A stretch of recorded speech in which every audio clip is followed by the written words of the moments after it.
Po sa ating lahat, sa mga lahat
ito, which is yan po yung nagraran na kung ilan na ba yung namina natin. So kung magwi-withdraw naman tayo guys, click lang natin tong withdraw, tapos madadirect na po yan. Kapag na-import nyo na po yung wallet address nyo sa Litecoin at i-click nyo tong withdraw, direct na po yan doon na mawi-withdraw sa wallet address ninyo sa Litecoin. So click natin tong withdraw. Tapos dito pala guys, meron po siyang limit na withdrawal.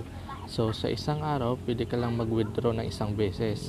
So pwede mo naman siya i-upgrade kung gusto mong mag-invest dito or mag-deposit, which is meron silang upgraded na version 1.4 na wala pong withdrawal limit. So dito sa akin, hindi ako mag-i-invest kasi baka tayo ay maloko. So sure sip na lang guys, reminder lang sa inyo na wag na kayo mag-invest dito, baka kung may scam lang kayo. So sa akin, hindi ako mag-invest, so test na lang ako sa one day na which is 0.006 na mawi-withdraw ko. So dito pala guys, kahit gaano pa yung kalaki yung namina nyo sa isang araw, so 0.006 lang yung pwede nyo ma-withdraw. So sa akin, yan ang ginagawa ko araw-araw dito. Nagma-mining ako o nagwi-withdraw ako araw-araw, so at least merong pumapasok sa Litecoin wallet ko. So yan guys, yung mga version na pwede mo i-upgrade. So dito kung gusto mo siya na premium 1.4, so no withdrawal limit to guys. So bibilhin mo siya ng 3.5 LTC or Litecoin. So ako hindi ako magwi-withdraw dito kasi baka hindi siya pumasok na kapag nag-withdraw na ako ng palagi. So yung gagawin ko dito is magwi-withdraw lang ako araw-araw at i-visit ko lang siya araw-araw, so at least may pumapasok sa Litecoin wallet ko. And then guys, legit naman siya, nagpe-paying naman siya guys. So dito makikita nyo sa account ko, araw-araw ko yung nawi-withdraw through my Litecoin wallet. At yung ginagamit kong Litecoin wallet guys is yung sa Coinbase. So yan guys, kita nyo yan. So yan po, paid na paid po yan, legit po yan, nagbabayad po yan. So ang sa akin lang, suggest ko lang, wag na kayo mag-invest dito kung baka hindi papasok yung payout ninyo, kasi alam niyo naman yan, kung nagpasok ka dito at alam nilang malaki yung pira na pinasok mo or dineposit mo, malamang is kaming kanila. So mas better na wag na lang tayo mag-deposit dito at mag-withdraw na lang tayo ng araw-araw dito. So at least meron tayong nakukuha dito na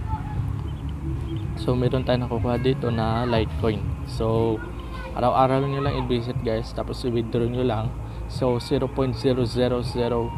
po yung withdrawal na limit dito. Kahit gaano pa kalaki yung na-withdraw nyo, limit lang talaga siya sa 0.006 yung ma-withdraw nyo guys.